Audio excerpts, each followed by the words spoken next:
a gente sabe que você conhece médicos no Brasil.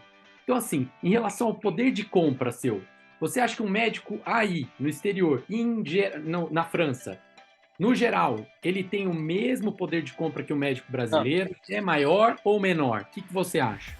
eu acho assim, como aqui tudo é público, meus colegas têm filhos na escola pública, andam de transporte público, não paga convênio. Então, assim, se um salário no público está entre 3, 4 mil pro bolão, assim, né? Um residente deve, fazendo plantão, deve bater aí 3 mil, 4 mil. Mas não pode pensar que ele vai pagar carro, seguro-saúde, escola do filho, ele não vai pagar nada disso, né? Então, esse dinheiro é basicamente para ele pagar o aluguel, que é o mais caro. E depois o resto, um vale transporte para o mês inteiro é 70 euros. Então, você pode ir para onde quiser por 70 euros. Pra pegar até, a gente fala brincando, né? Pega até o ônibus errado se quiser por 70 euros. Então, assim, não gasta muito, na verdade, tirando o aluguel.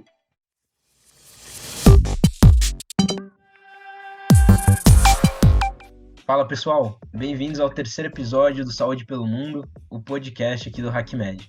Meu nome é Cauê Gasparotto, eu sou médico formado pela Universidade de São Paulo, já tive a oportunidade de estudar fora do Brasil, em Harvard, no MIT, durante a minha graduação, e mais importante de tudo aqui, eu sou um dos fundadores do HackMed. Nesse podcast eu estou junto com o Fabrício Machado e a gente vai conversar com médicos e profissionais de saúde brasileiros que trabalham no exterior. E aí, dessa forma, a gente vai tentar entender um pouquinho melhor como é que funciona o sistema de saúde em outros países, como fazer para exercer a profissão médica no exterior e as dificuldades e vantagens da medicina fora do Brasil, além de conhecer toda a jornada médica dos nossos convidados. Hoje, além do nosso convidado, que o Fabrício vai apresentar daqui a pouco, a gente tem mais uma pessoa aqui que está participando com a gente, que é o Alexandre Menezes. Ele é estudante de medicina e também é um dos membros aqui do HackMed Club. Foi uma das pessoas aí que foi convidada aí, se inscreveu para participar do podcast de hoje e foi convidada para entrar aqui com a gente. Alexandre, queria que você se apresentasse para o pessoal também, falasse um pouquinho sobre você rapidamente antes da gente dar continuidade aqui. Muito bem-vindo e é um prazer ter você Obrigado. com a gente hoje. Prazer é todo meu, primeiramente, né? Oi para todo mundo. Eu me chamo Alexandre Menezes, sou acadêmico de medicina, estou no 7º período na Universidade de Ribeirão Preto, campus Guarujá. Atualmente eu também sou embaixador de Harvard pelo Planetary Health Program, né? Sou apaixonado por pesquisa. Estou realizando o meu 3º ano consecutivo no PIBIC como bolsista, né, no CNPq, e sou entusiasta da pesquisa, da inovação, do empreendedorismo em saúde, como ferramentas e vias de mudanças sociais, né? Então eu não poderia deixar de fazer parte do HackMed. Perfeito, Ale. Fabrício, vou passar a palavra para você aí para começar aí com o nosso convidado de hoje. Boa, bem-vindo, Ale. Fala, Cauê. E hoje eu vou apresentar o nosso convidado aqui. Antes eu vou falar um pouco sobre mim. Meu nome é Fabrício Machado, eu sou médico radiologista. Eu fiz um MBA pela Universidade de Miami e vou aproveitar aqui, pessoal, para quem quiser estar mais conectado conosco, falar sobre inovação e saúde, seguir nossas redes sociais, tá? Aí do HackMed. Eu acho que é muito importante, como o mesmo Ale falou, para fomentar esse sistema novo, esse ecossistema de inovação, tá? E hoje é com muito orgulho que a gente está apresentando o 4º episódio da nossa jornada aqui do Saúde pelo Mundo. E hoje a gente vai falar com a França. Eu estou aqui super feliz de falar com o João Carlos das Neves, cirurgião torácico, MD e PhD no Hospital Europeu Georges Pompidou. Seja bem-vindo ao Saúde pelo Mundo, João. Bem-vindo. Olá, primeiro, boa noite a todos, obrigado pelo convite, me sinto honrado. Então, eu sou o João Carlos, eu sou da Moca, né, em São Paulo, e eu fiz minha vida toda, desde que eu era aluno, na Universidade de São Paulo, e eu achava que eu ia ficar em São Paulo o resto da vida, então eu fiz a graduação, a residência de cirurgia geral, depois tórax, depois doutorado, pós-doc, aí virei professor MS3, em RD&DP, no INCOR, né, Instituto do Coração, lá na USP. E até que eu desenvolvi um projeto que, quando eu era residente, eu já fazia as cirurgias grandes, né, como sou torácico, eu fazia as lobectomias ambulatoriais. Né? E aí um dia eu mostrei isso no congresso e os franceses me convidaram para ir no programa para desenvolver o projeto nos hospitais d'assistance publique, que é tipo o SUS de Paris. Né? E eu fui para ficar 3 meses, 3. Aí, cada vez eles pediam para ficar mais, aí fui ficando, casei, tive filhos. E a vida acabou me trazendo primeiro para a França. E eu tenho base nesse hospital, mas esse projeto hoje ele é um projeto internacional das universidades públicas, então a gente implanta em vários países do mundo, a gente tem muito contato com a China, com Shenzhen, e então hoje ele é um projeto mais internacional, mas a base é em Paris mesmo, nesse hospital, Hôpital Européen Georges Pompidou. Cauê, não tem como deixar de colocar, de falar um pouco sobre esse projeto.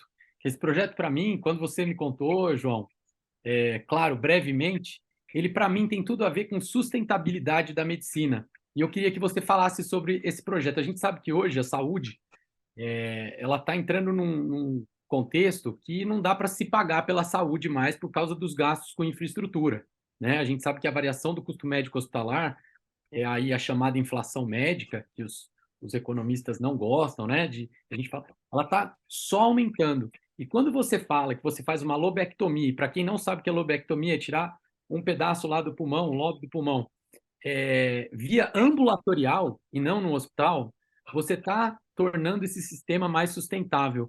E eu queria saber um pouco desse projeto seu, porque eu acho que isso é muito interessante, né, Cauê? É um projeto inovador e há muito tempo que você faz, então tem tudo a ver com a gente aqui. Você pode contar um pouquinho do projeto? Sim, um prazer, Fabrício. Esse projeto, na verdade, nasceu na Moca, né, no subúrbio de São Paulo, onde, quando eu era residente, eu comecei a operar no hospital da periferia. E como eu era sozinho, e eu e uma colega que era residente também, recém-formada lá na USP como eu, não tinha chefe, não tinha ninguém mais velho e não tinha também uma tradição. Então, vamos supor, desde quando que o paciente ficava em jejum antes de ser anestesiado, né? A gente não tinha chefe, então não tinha tradição, então a gente tinha o guideline. Então foi engraçado que a gente apenas seguia os guidelines, nada mais. Então a gente dava água para o paciente, e suco e clear fluids, né? Até quase a hora da operação. Depois também os guidelines diziam para fazer o máximo possível de uma anestesia leve, né, não sistêmica, e a gente fazia. Então, no fim, a gente começou a fazer as lobectomias seguindo o que já estava no guideline, no fim, né? Evitar hipotermia, não deixar de jejum, já dar comida imediatamente após a cirurgia, não usar opiáceo. Bom, coisas que já existem nos livros há muito tempo. E a gente nunca buscou, na verdade, a alta, Fabrício. Nunca foi o nosso objetivo. Nosso objetivo era segurança e qualidade. Segurança e qualidade. A gente não sabia que isso ia resultar em o paciente que corre no corredor, não é andar, é correr. Muitos que já corriam antes da cirurgia, a gente punha para correr no corredor, não andar. Claro que a gente ficava do lado, né? Tá do lado do paciente. Eu acho que se eu tivesse uma coisa para dizer na medicina, que o que hoje, com meus cabelos brancos, me resume é ter compromisso com o doente, né? Tá do lado. Estando do lado, tudo se resolve, né? E aí a gente estava do lado, andava e corria e fazia ginástica com os pacientes minutos após a cirurgia, que é o que já estava no guideline, a gente não inventou nada, na verdade. E até que um dia um paciente virou para mim e falou assim, no mesmo dia da cirurgia: doutor, eu posso ir embora para casa? Aí eu falei: não, o senhor operou hoje, amanhã cedo eu venho e dou alta para o senhor. Ele falou: mas foi o senhor que falou que tudo que falaram para o senhor na vida era um dogma, que no fim descobriu que as pessoas podiam ter cirurgia sem dor, sem náusea, sem vômito. Por que eu também não posso ir para casa hoje? E aí até o hospital era perto do metrô, e eu pegava a mesma linha que ele, até que foi o dia, isso foi em 1999, e nós voltamos de metrô junto. A gente morava meio perto. E foi a primeira lobectomia que eu fiz sem querer ambulatorial, né? Porque o paciente estava muito bem, era um paciente jovem, magro, jovem, assim, 50 e poucos anos, foi um lobé inferior direito, que também não é complicado. E, enfim, mas nunca foi o nosso objetivo da alta. O nosso objetivo era ter uma cirurgia sem náusea, sem vômito, sem dor, sem sofrimento, sem hipotermia, sem complicações, o mínimo possível, né? Pelo menos não ter complicações evitáveis.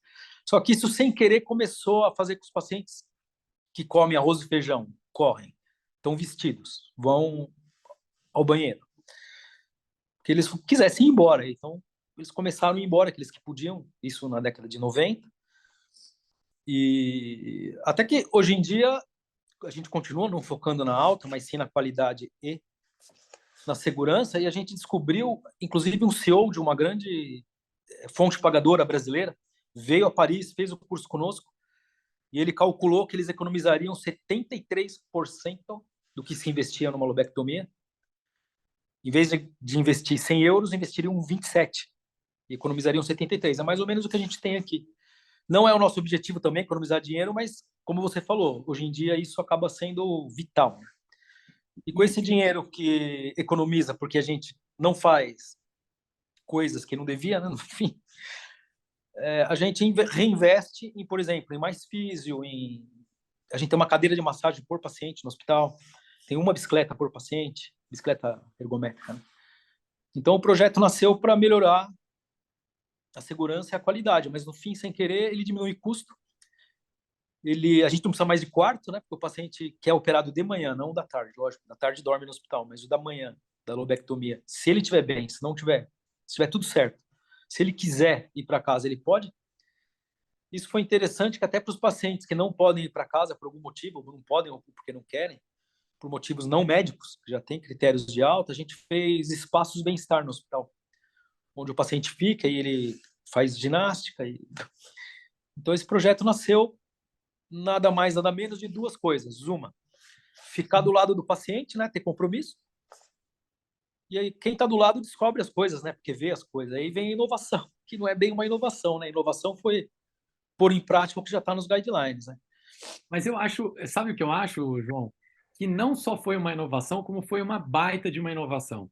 Porque, assim, tem um conceito, o Cauê é craque em inovação, que a gente chama de a fruta mais baixa no pé, né? O pessoal chama de low hanging fruit, e é a que os inovadores devem buscar.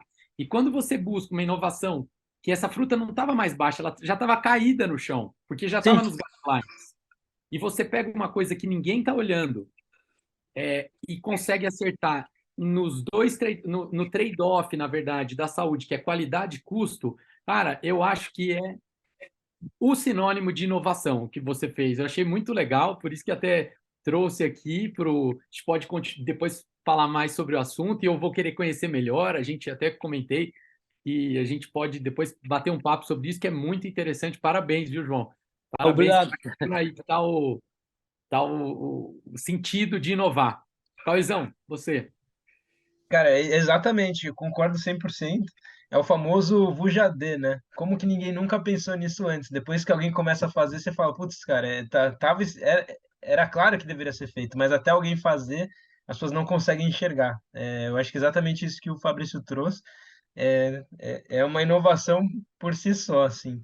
E, João, achei interessante que você falou que você apresentou num congresso e foi convidado para continuar esse projeto aí na França. E como que foi esse processo de validação do diploma, exercer a medicina fora?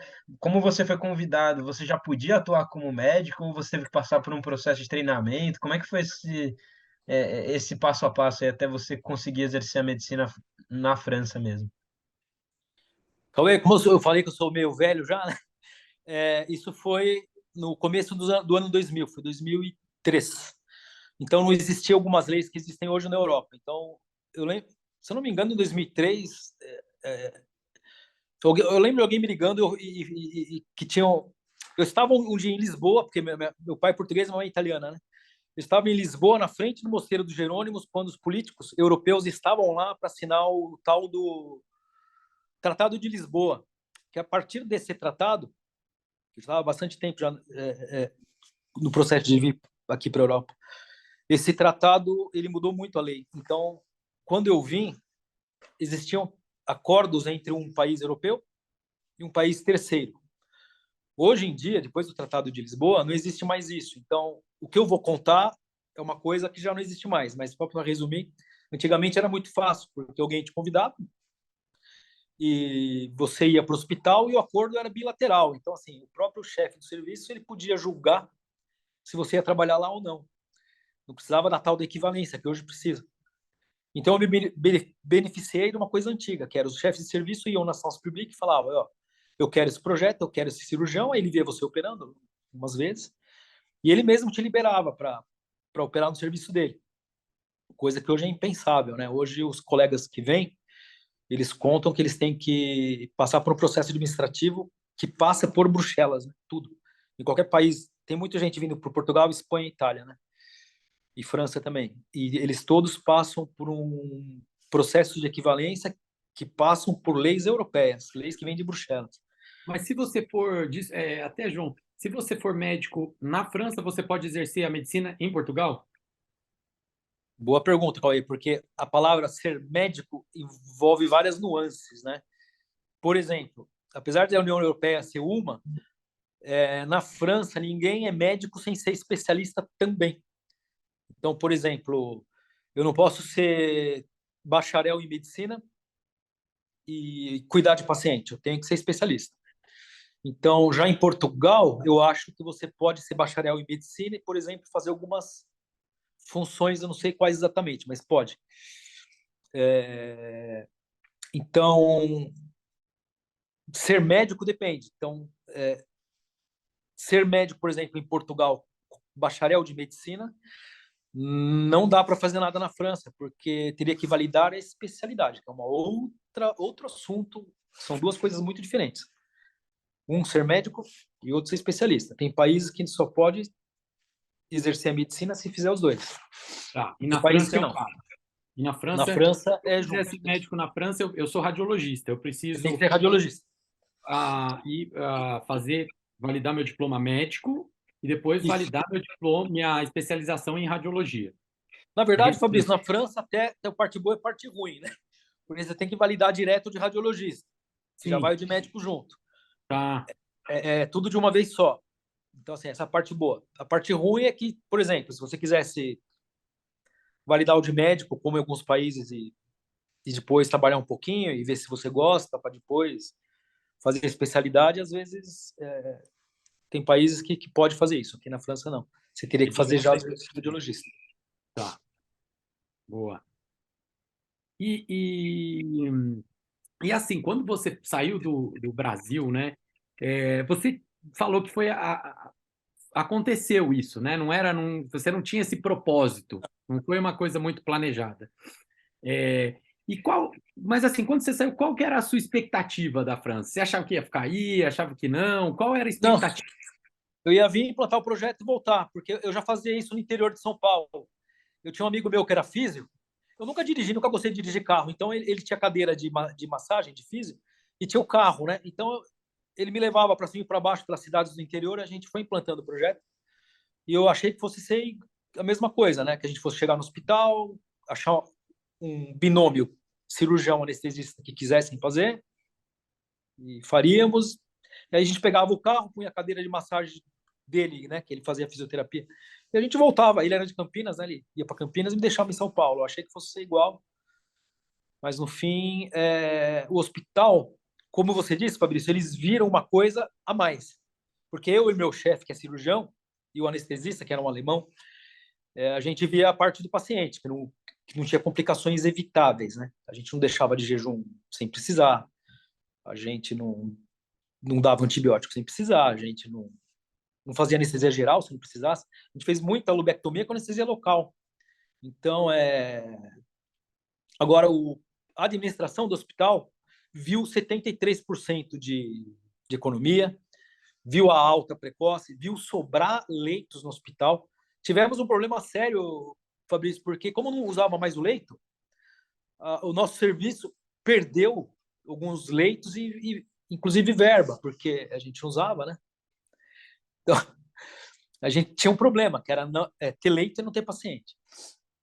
Problema, né? Não, muito, muito interessante. Sabe que a gente fez um dos podcasts, a gente estava falando, quando você vai para outro país, ou pede um estágio, ou vai para algum lugar, da importância de você não ser um passivo para a pessoa, né? Uma pessoa que está lá só pedindo, e você se mostrar como um ativo. Isso não só no sentido comercial da palavra, não, mas no sentido de ser uma pessoa agradável, de às vezes muitos acadêmicos, né, pedem, eu quero acompanhar a cirurgia. Poxa, acompanhar a cirurgia às vezes complica, mas se você falar para o João, posso acompanhar a cirurgia, eu pego todos os dados do paciente para você e faço um relatório e tal, às vezes você consegue se mostrar como ativo. É claro, o ativo que você deu aí para os franceses, né, para o hospital que você levou, foi uma inovação que ela realmente foi uma inovação de qualidade financeira. Então, eu acho que é bem importante a gente grifar esse conceito aí e trazer, destacar esse conceito de ser um ativo, né? Porque a gente fala tanto de networking e tal, e às vezes o network, o relacionamento bom, é quando tem uma troca, quando você consegue dar alguma coisa em troca e não é uma coisa só comercial, é uma coisa do seu trabalho, da sua vontade de agregar. E aí, João? É o espírito da universidade, né? Que é trocar ideias, Exato. né? Se a gente vai em algum lugar, a gente troca. E, João, o seu vínculo acabou ficando direto com o hospital, com a universidade. Você teve acesso a uma. Você tem uma clínica hoje aí sua também na França. Como que funciona o seu exercício aí como cirurgião torácico e a forma de contratação? Como que funcionou? Então, qual é o serviço público francês? É quase todo público, né? Para não dizer que é todo público, claro que para quem não é europeu existe um hospital que chama, até o nome dele é Hospital Americano, Hospital Americano de Neuilly, que é privado. E existem coisas pequenas privadas, por exemplo, quando eu tive meu filho, minha esposa, eu gostava de fazer ultrassom num colega nosso. Então a gente ia numa clínica de ultrassom. Mas claro que as lobectomias, as cirurgias grandes dos europeus ou pessoas cobertas pelo sistema europeu, que não sejam turistas, que está passando por aqui, como todos são cobertos por esse sistema, que é um SUS, né?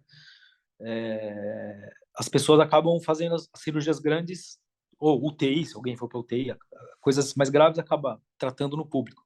Então, os contratos são interessantes. Por quê? A primeira resposta é sobre as universidades, né? Todo hospital é ligado a uma universidade, né? Então, a gente é ligado à Université Paris 5, que é Paris 5, que é a René Descartes. E então, quando fui trabalhar nesse hospital, eu fazia metade das funções ganhando um salário como médico e metade do salário como professor da Universidade de Paris 5.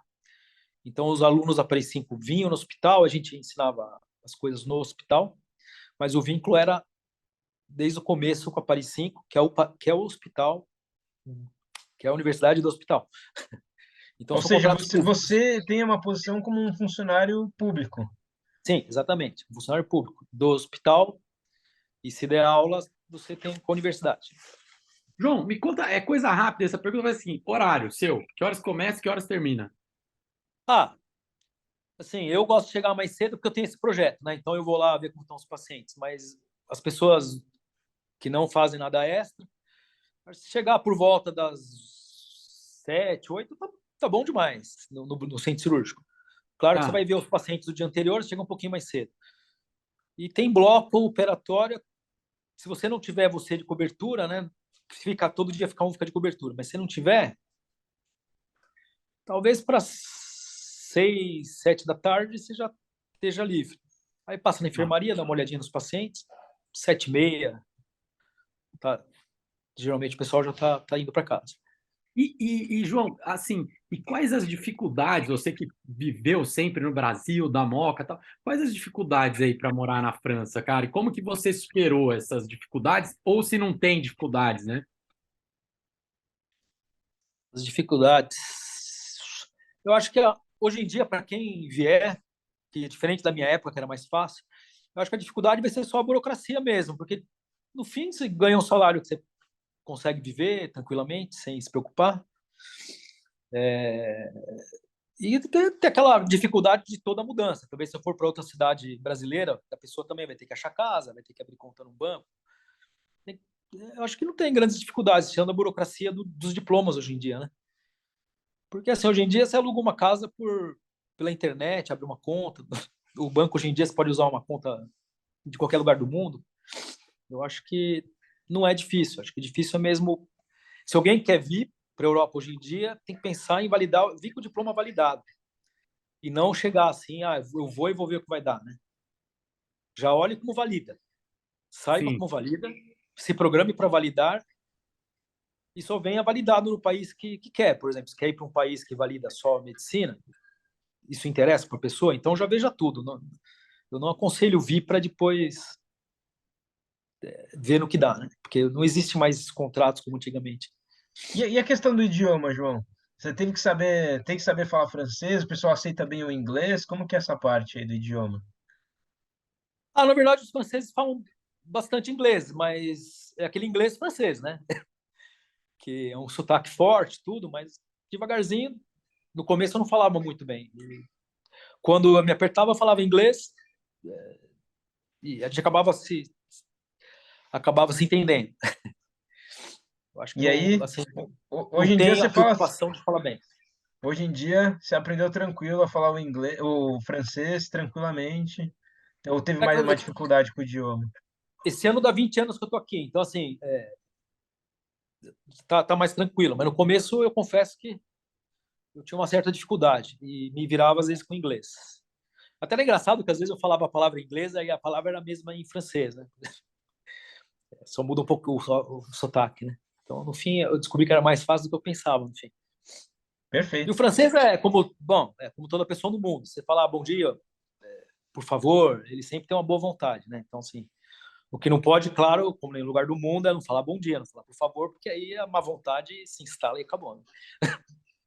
A educação é universal, né? É universal. Acho que em qualquer lugar do mundo Universal. é assim. É boa. João, eu vou fazer uma pergunta aqui, e aqui para a gente do Brasil, ela parece até deselegante. É sobre a questão financeira, sabe? Uhum. Como que a gente faz isso? Em vez de a gente perguntar quanto você ganha na França, a gente sabe que você conhece médicos no Brasil. Então, assim, em relação ao poder de compra seu, você acha que um médico aí, no exterior, na França, no geral, ele tem o mesmo poder de compra que o médico Não, brasileiro? É maior ou menor? O que você acha? eu acho assim, como aqui tudo é público, meus colegas têm filhos na escola pública, andam de transporte público, não paga convênio. Então, assim, se um salário no público está entre 3, 4 mil para o bolão, assim, né? Um residente deve, fazendo plantão, deve bater aí 3 mil, 4 mil. Mas não pode pensar que ele vai pagar carro, seguro-saúde, escola do filho, ele não vai pagar nada disso, né? Então, esse dinheiro é basicamente para ele pagar o aluguel, que é o mais caro, e depois o resto, um vale transporte para o mês inteiro é 70 euros. Então, você pode ir para onde quiser por 70 euros. Pegar até, a gente fala brincando, né? Pega até o ônibus errado se quiser por 70 euros. Então, assim, não gasta muito, na verdade, tirando o aluguel. Então, assim, Então, o poder de compra ele é equivalente porque você precisa gastar menos com essas coisas que a gente gasta aqui, que são particulares. eu acho, Fabrício, eu falaria diferente. Eu acho que se alguém ganhar o salário europeu e viver como europeu, vive bem. O que não dá é, por exemplo, se alguém quer ter carro e quer ter empregada doméstica e está acostumado com coisas que talvez estivesse acostumado aí eu acho que o dinheiro não dá, por exemplo. A empregada ganha quase como eu, né, por mês. Então, a gente aqui faz tudo. Em casa, está acostumado, né, todo dia faz a compra, todo dia cozinha, os filhos põem a roupa para lavar, seca a roupa, a gente limpa a casa, então assim, não gasta com empregada, a gente não tem seguro-saúde, não tem carro, não tem. Então, se viver como europeu, assim, vive bem. Agora, tá, alguns amigos meus, eles têm vida dupla, né? Porque deixaram o pai no Brasil. Então, aí no Brasil, eles ainda pagam o seguro-saúde do pai. Aí não está previsto isso na conta do europeu, né? Ele vai te dar 3 mil na mão para você usar aqui, não para mandar 1.000, 2 mil para pagar o seguro do pai e da mãe. Eu tenho colegas aqui que foram embora para o Brasil porque tinham uma vida ainda aí, gastavam muito aí. Sei. É muito Então é interessante. meio incomparável, né? Assim, depende do estilo de vida. São entendi, mas foi muito legal isso que você falou dos pais, né?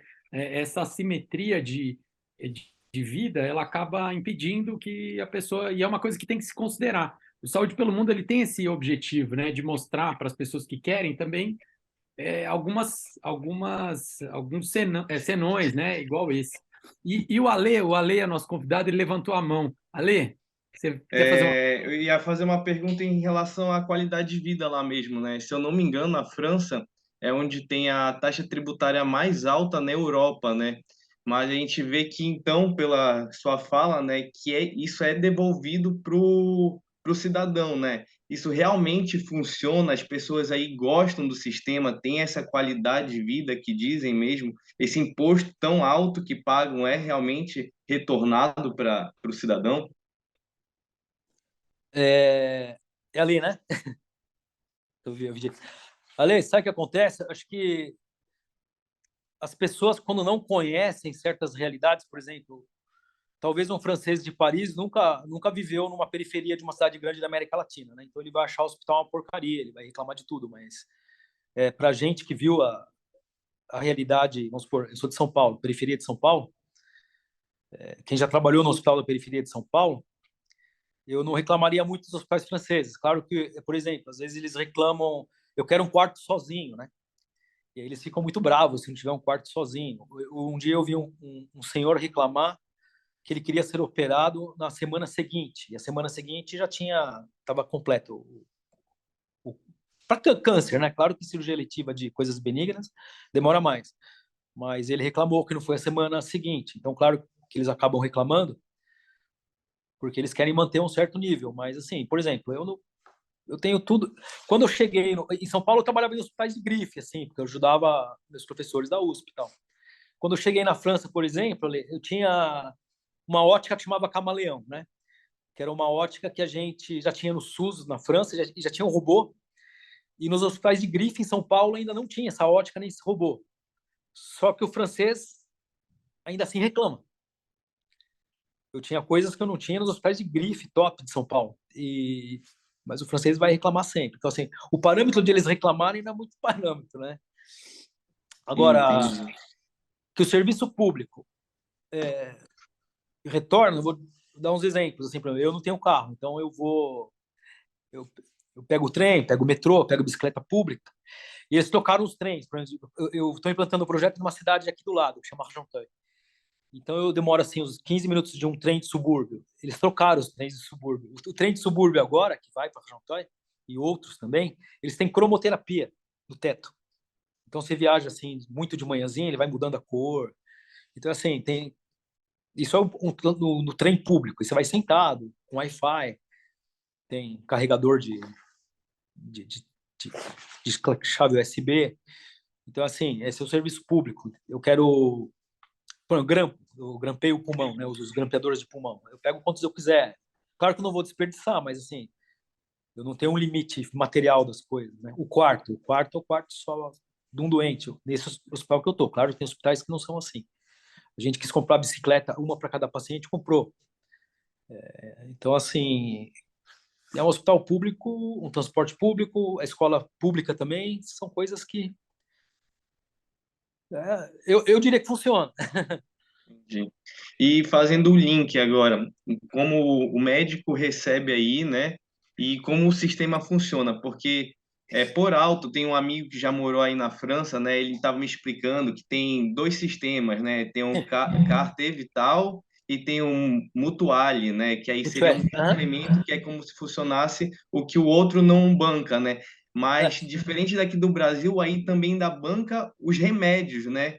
E, tipo, como é que faz para esse sistema fechar? E se o governo, se a pessoa paga e depois o governo ressarce o médico, né? Ressarce o cidadão, tipo, como é que é esse tabelamento de preços? Como é que o médico recebe? Como é que a conta fecha? Como é que o sistema funciona?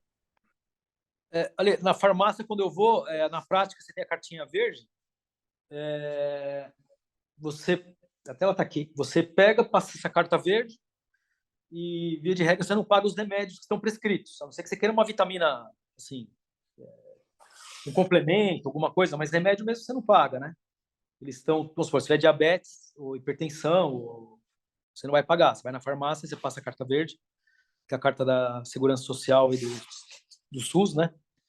E você acaba não pagando. E que mais você tinha perguntado? O do remédio? Tipo, como é que o sistema faz para fechar, entendeu? Tipo, como é que ele consegue ressarcir o remédio, o procedimento, tudo? Como é que funciona o sistema público daí? Uhum. Ô, Ale, talvez, eu acho que a gente até está entrando nessa segunda parte agora, e a gente poderia emendar assim. Para a gente começar do começo, essa parte, João, que é a parte que a gente fala um pouquinho sobre o sistema de saúde mesmo francês, Aham. né? E eu queria que você explicasse assim para a gente como funciona o sistema de saúde na França e quais as principais diferenças em relação ao Brasil. Aí, Ale, depois eu acho que você faz essa pergunta em seguida, ou que eu acho que ela vai agregar mais. Mas assim, explica para a gente como funciona o sistema de saúde aí e como a gente pode comparar ele ao do Brasil. Quais as diferenças?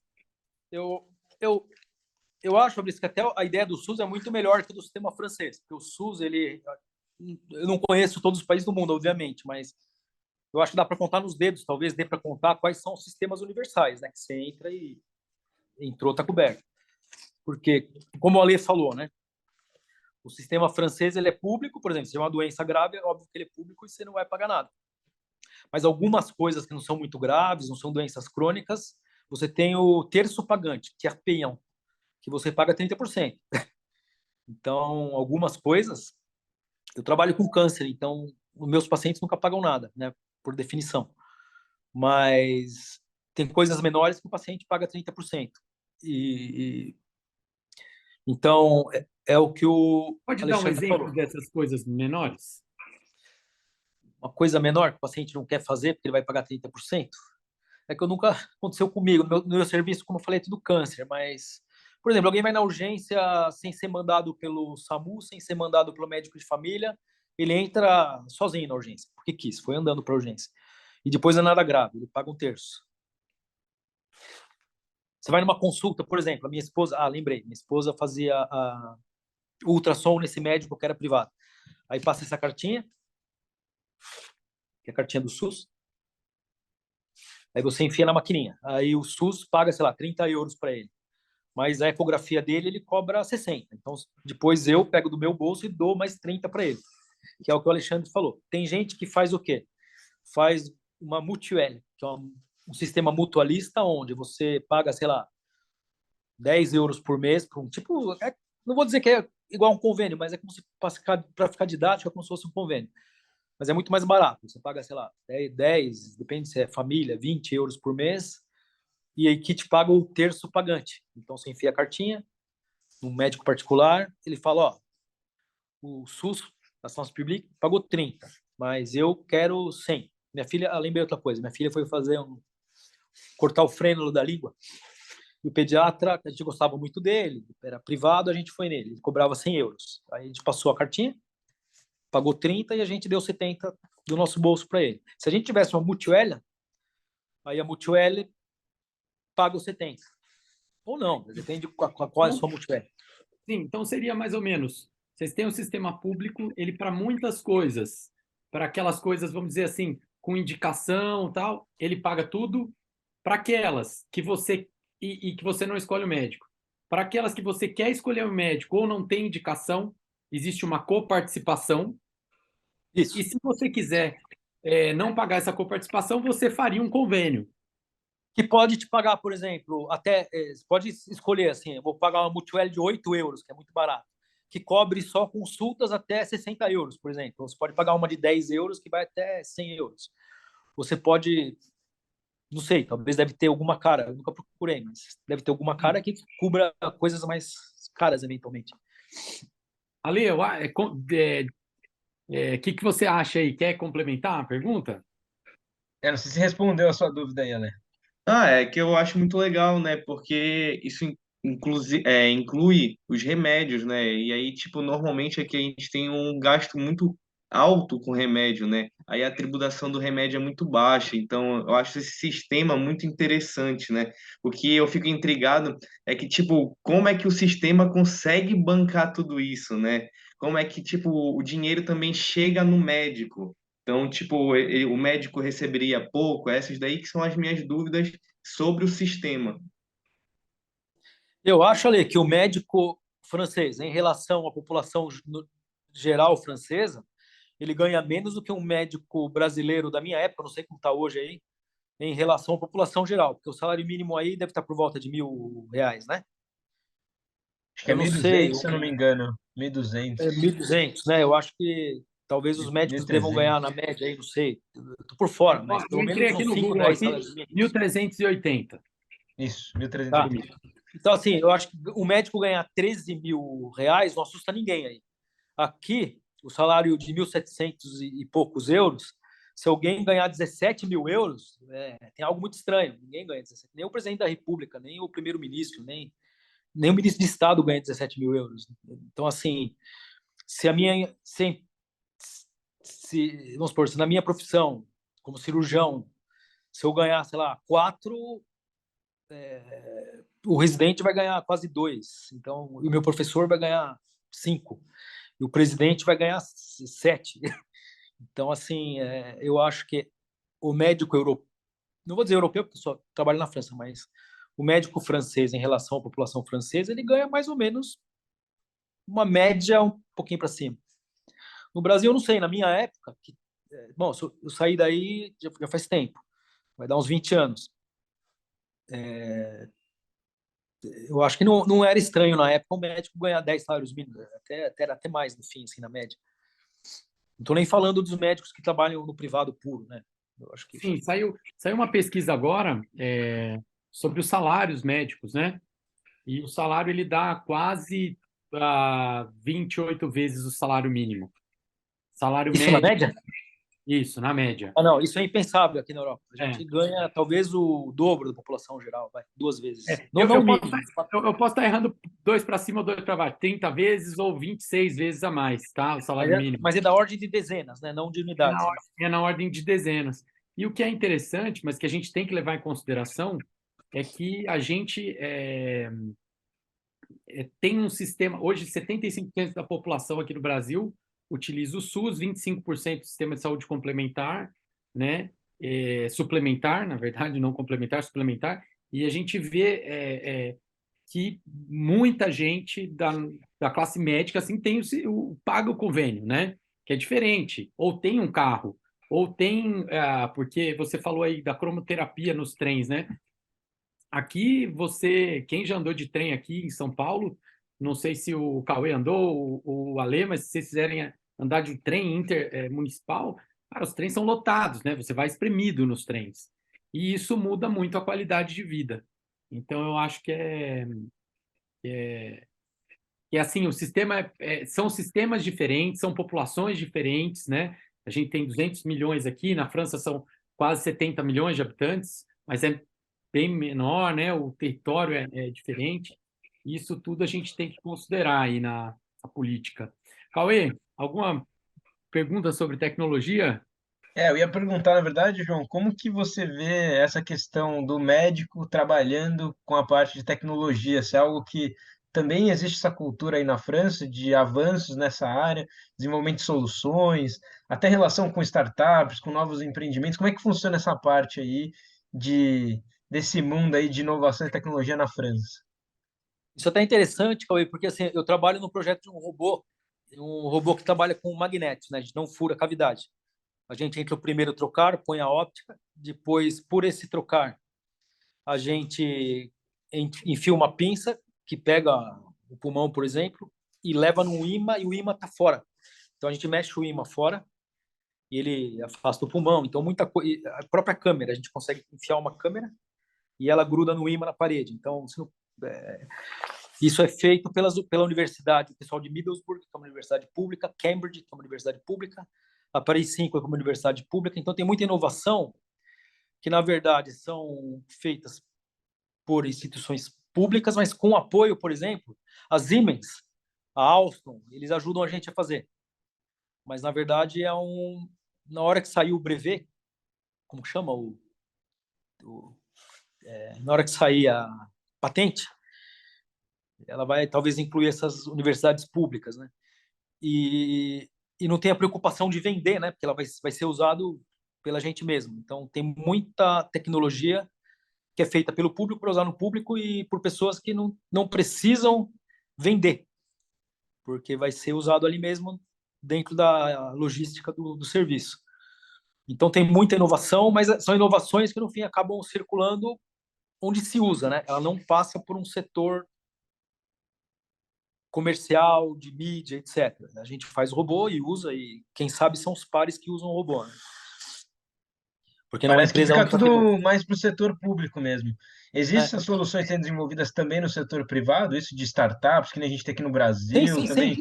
nos Estados Unidos, que eu acho que é onde tem mais essa pegada, né? A gente falou com o pessoal de Israel também, que tem muito isso, né? E na França também tem essa parte de... Tem, mas todo mundo, Cauê, acaba meio que orbitando e bebendo um pouco do público, porque é onde as coisas acontecem, né? As universidades que vão implantar os projetos elas são públicas por definição, né? Então, se a Siemens quiser fazer um robô na Europa, o hospital que vai operar, ele é público. Então, os engenheiros vêm com a gente fazer o robô na sala operatória, a gente trabalha em conjunto, mas todo mundo funcionário público, a gente não ganha um centavo para ajudar um engenheiro não sei, aí eu não sei como que ele é remunerado também. Ele deve ser remunerado pela própria empresa privada dele. Então, existe muita inovação, mas são inovações que não passam pela necessidade de dar lucro. Sim. Isso tem os prós e tem os contras, né? Como tudo, assim, né? E agora até, João, assim, se você pudesse pensar, né, nesses prós e contras, o que você traria, né, da França para o Brasil, que você viu aí e falou, cara, isso aqui é demais, eu traria pode ser um modelo, pode ser uma tecnologia, e o que você não traria para o Brasil, que você fala, isso aqui realmente poderia mudar na França, né? Não é uma coisa boa. Não, uma coisa boa do SUS, que quando eu estava aí, e quando eu vou para aí ver minha mãe ainda mora lá na Moca, eu sei que se eu entrar, eu me formei ali no HC, na USP, se eu tiver algum problema, eu entrar da porta para dentro, eu vou ser tratado e não vou sair dali endividado, né? Eu acho que essa calma, essa tranquilidade do SUS, claro que eu não sou cego de saber que nas periferias, nas regiões mais carentes, as pessoas talvez sofram um pouco da precariedade de falta de material, de recurso humano, de vagas, claro. Mas a partir do momento que você consegue entrar, você fica tranquilo, né? Aqui eu tenho medo de ser internado por uma coisa que não seja grave, porque depois havia conta para eu pagar, né? Então acho que esse sistema do Brasil de tentar desenvolver um projeto que seja inclusivo de todo mundo é uma coisa espetacular. Claro que tem que ser desenvolvido, obviamente, estão desenvolvendo, tem gente que luta para desenvolver, mas isso seria muito bom. Eu vejo muita gente que nega se tratar de coisas menores porque tem medo de pagar o terço pagante. Isso eu acho que o Brasil com todas as dificuldades, né? Eu acho que é uma tranquilidade, assim, psicologicamente, que, nossa, eu queria ter aqui, por exemplo. E tem alguma coisa daí que você traria para cá, João? Putz, Cauê, sabe que, como eu falei, minha mãe é italiana, né? E ela é muito velhinha, né? Eu já sou velho, ela é minha mãe, então imagina, ela é da época da Segunda Guerra, né? Ela viveu na Segunda Guerra. E ela falava muito de um estatístico chamado Conrado Gini. O Conrado Gini foi o cara que estatístico que inventou o coeficiente de Gini, que mede a desigualdade social, né? E quando vai ter eleição aqui na França, as pessoas sempre, os partidos soltam assim, em cada governo, o governo do X, o governo do Y, eles comparam o coeficiente de Gini, a desigualdade, antes e depois da política tributária. Então, durante tal governo, antes da política tributária, a desigualdade social era essa e depois do tributo diminui para essa. Eles medem muito esse coeficiente de Gini antes e depois do imposto. E eu acho que eles falam que tem as doenças da pobreza e as doenças da riqueza, né? Quando a pessoa tem pobreza, ela sofre de muitas coisas, mas também tem excesso de coisas, acaba tendo as doenças da riqueza, eles falam.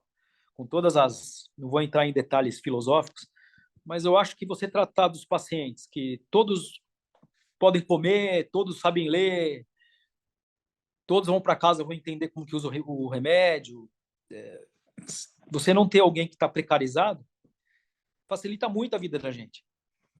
E a gente vê quando vem imigrantes que atravessaram o Mediterrâneo, boiando, refugiados, que estão em um país rico, mas eles estão em precariedade, a gente vê a dificuldade que é você tentar ajudar alguém que depois não vai ter comida, né? Alguém que não sabe ler, não vai conseguir tomar o remédio direito.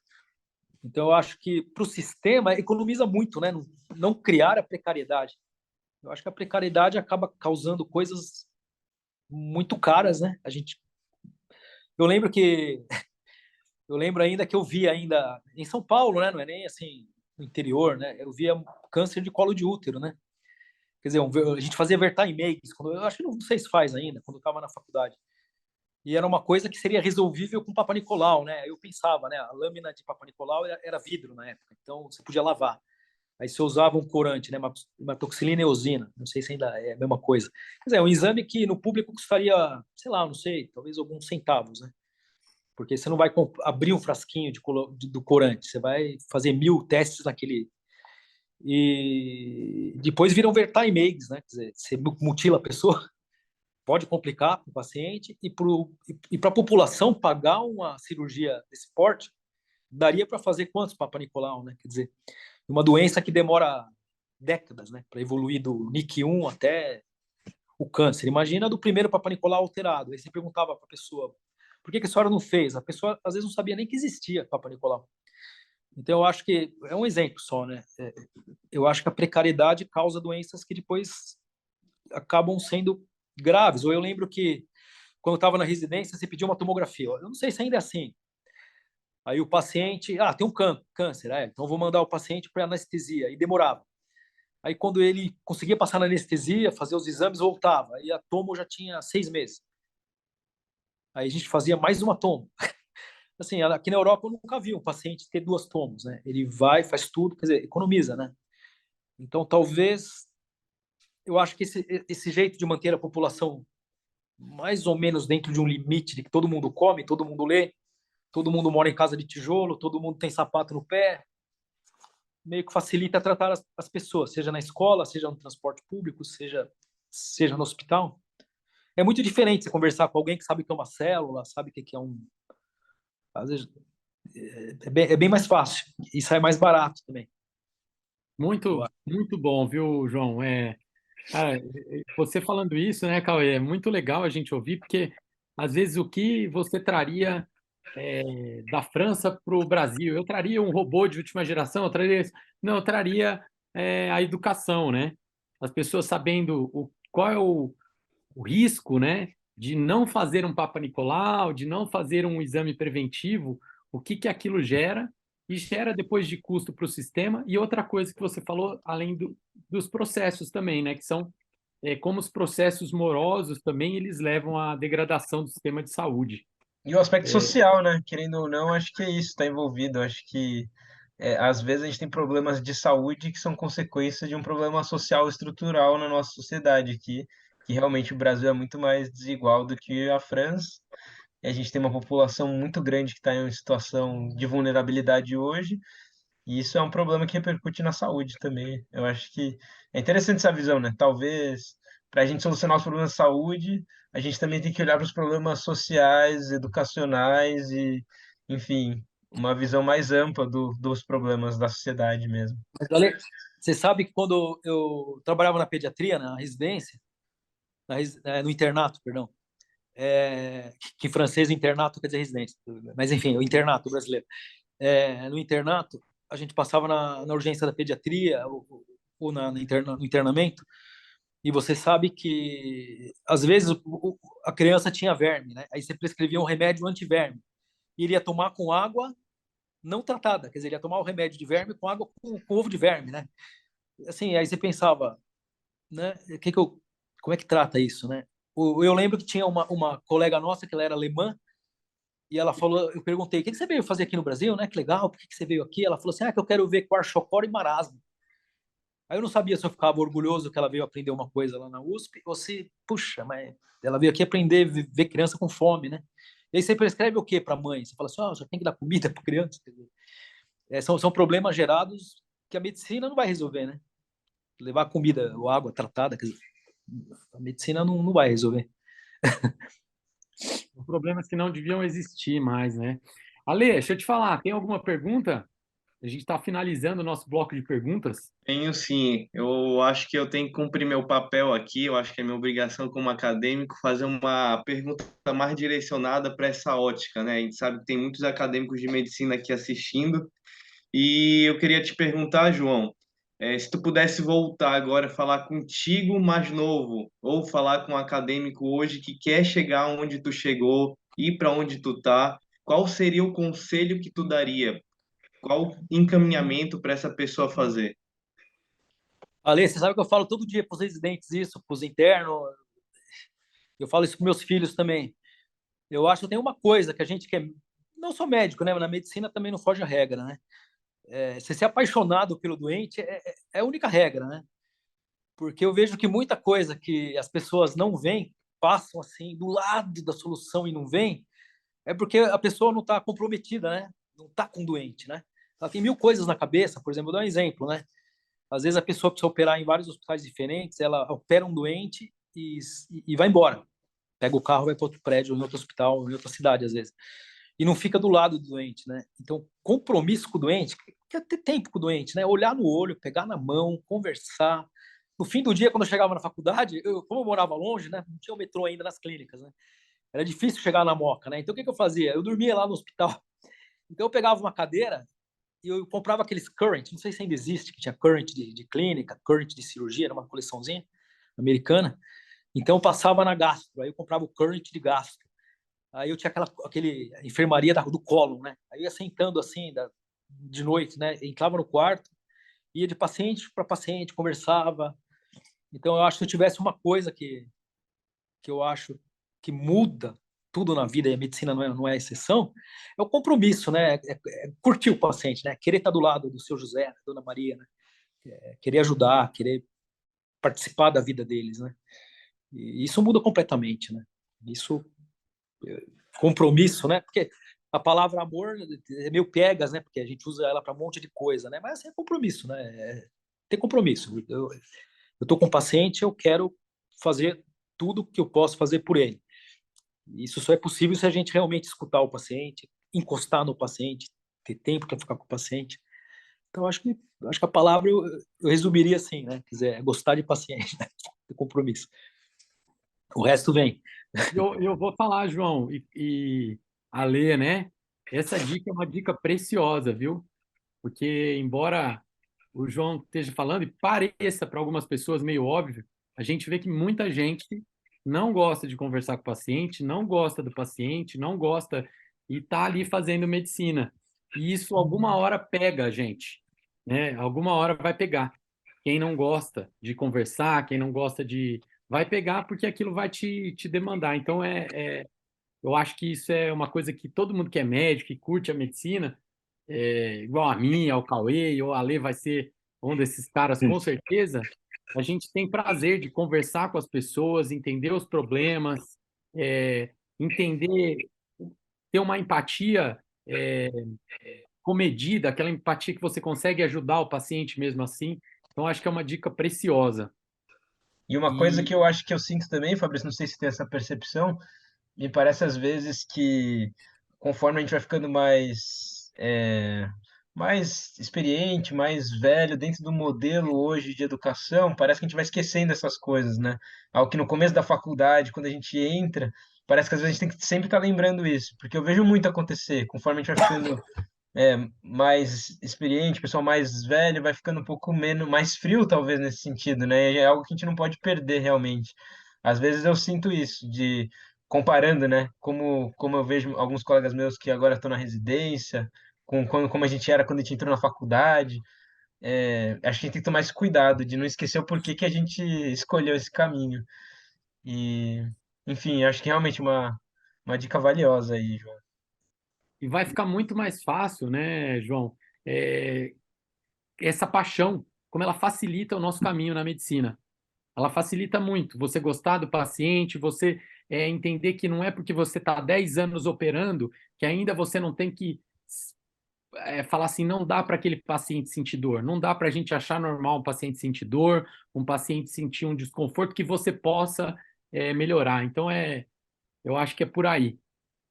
E Perfeito. vamos para o nosso quadro Hacker Conectado, Cauezão? Ô, João, aqui no HackMed a gente tem uma tradição no nosso podcast. A última pergunta a gente sempre faz, que é pedir uma indicação para o nosso convidado, de livro, podcast, documentário ou filme, para a audiência que está aqui acompanhando a gente. Então eu queria pedir para você, se você teria aí alguma indicação para quem está nos ouvindo aqui hoje. Eu acho que da minha vida inteira o que mais me chocou foi como a inovação é uma coisa boa. Eu, quando era jovem, eu achava que uma coisa boa, por definição, todo mundo ia querer. E aí, no fim, não é verdade, porque a adoção da inovação passa por alguns processos, né? E eu só comecei a ficar mais tranquilo quando eu comecei a ler as obras do Mitchell Rogers, a teoria de Rogers. E se alguém puser no Google teoria da difusão das inovações, Diffusion of Innovations, vai cair na teoria de Rogers. E é muito interessante o Mitchell Rogers, porque ele explica o porquê. Não basta a ideia ser boa, não basta a coisa funcionar. Então ele fala muito sobre como implantar uma inovação. Eu acho que mais do que inventar algo, descobrir algo, o que mais foi o empecilho na minha vida não foi descobrir que, poxa, se o paciente tomar água até a hora da cirurgia, se eu não fizer anestesia geral, se eu bloquear bem, se eu não usar opiáceo, se eu der comida logo, se eu puser para correr no jardim florido, e tudo isso é bom, porque óbvio que é bom. É realmente difundir que as pessoas aceitem. Então, tem o livro do Mitchell Rogers, que é a teoria de Rogers, que chama Diffusion of Innovations, que é a teoria da difusão da inovação. Para quem quer inovar, tem que saber que para cada vez, tem aquela frase que eu até esqueci, cada vez que você morde a maçã, você possui um paraíso, né? E é mais ou menos isso. Você, quando inventa alguma coisa, às vezes você acaba tendo que saber lidar com o ambiente onde você está, né? Nem sempre é fácil. Então, para quem é jovem, cheio de ideias, eu acho que é bom ler isso, porque eu fui ler muito velho, quebrei muito a cara. É interessante ler. Mitchell Rogers, que é Diffusion of Innovations. Esse muito bom. É bem legal. Cauêzão, tem alguma indicação de livro? Porque a gente também faz indicação. Tem algum novo? Cara, a gente aqui no HackMed tá trabalhando com um livro agora, esse mês, que a gente está falando sobre como entender oportunidades também dentro do contexto da saúde. E um dos temas o livro que a gente recomenda esse mês é o Muito Além da Sorte, do Clayton Christensen, né? Que é um professor de Harvard que, enfim, ele tem vários livros, né? E esse livro ele fala sobre o conceito do job to be done, né? Do trabalho a ser feito, é bem legal. O subtítulo é Processos Inovadores para entender o que os clientes realmente querem, né? E é bem legal isso, ele traz uma visão de como que você pode entender o que realmente as pessoas precisam quando você vai criar algo novo, algo inovador. E acho que vai um pouco na linha do que o João trouxe também, então eu deixo essa indicação para hoje. E vou dar uma olhada, viu? Eu não conhecia, João, esse livro do Roger, já procurei aqui. Achei bem legal, obrigado pela indicação. Tem alguma aí, Fabrício? No Google, cai nele já. Eu já achei aqui rapidinho. Eu tenho. Ale, você tem alguma dica aí de livro também? Eu tenho uma. É um livro relativamente recente, né? Foi inaugurado em 2021. O nome do livro é Psicologia Financeira, né? Mas não se enganem pelo título, né? Financeira, a gente pensa logo em mercado, que vai vir várias tabelas, vai ensinar a investir. Na verdade, não. Ele é um livro que fala muito mais sobre filosofia e psicologia, né? Do que realmente mercado em si. Ele, na verdade, pega um compilado de histórias e a gente vai lendo essas histórias e vai tendo vários insights em cima dela, né?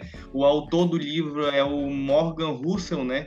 Há quem diga, né, que ele é o novo Robert Kiyosaki aí, né, que o livro dele vai fazer mais sucesso, ou sucesso até tanto quanto o Pai Rico, Pai Pobre, né? Porque a leitura é muito dinâmica, é muito fácil, né? Ele pega a história de todo mundo e relativiza tudo. Então tem vários momentos de mindfucks que eles falam, né? Contra-intuitivos e tudo mais. Eu acho que é um livro que ajuda muito no crescimento e no pensamento aí. Muito bom, muito legal. Eu vou indicar um aqui. O livro que eu vou indicar é de um autor sul-coreano chamado Byung-Chul Han. É um livro curtinho, chama Não Coisas, e ele fala um pouco da superficialidade do mundo que a gente está vivendo de informações.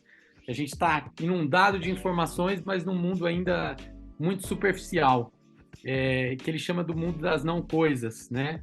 É muito interessante o livro, vale a pena até ler o prefácio, porque, enfim, o prefácio eu acho que dá para ler naquelas amostras assim do Amazon, do Kindle, enfim, e depois se vocês se interessarem, mas o livro eu achei muito interessante e fala sobre sobre essa inundação de informações que a gente tem e que muitas vezes elas são informações pouco superficiais e elas deixam o mundo nosso mais abstrato e elas dão também uma falsa impressão de liberdade. A gente sente que é super livre para postar tudo no Instagram, para postar tudo no Facebook, mas de repente a gente é tomado por um capitalismo de vigilância, que as pessoas sabem o que a gente gosta ou o que a gente não gosta e estão, de alguma maneira, deixando a gente livre psicologicamente, mas bem dentro de um quadrado que elas querem, né? Que essas organizações maiores querem. É um livro para a gente pensar.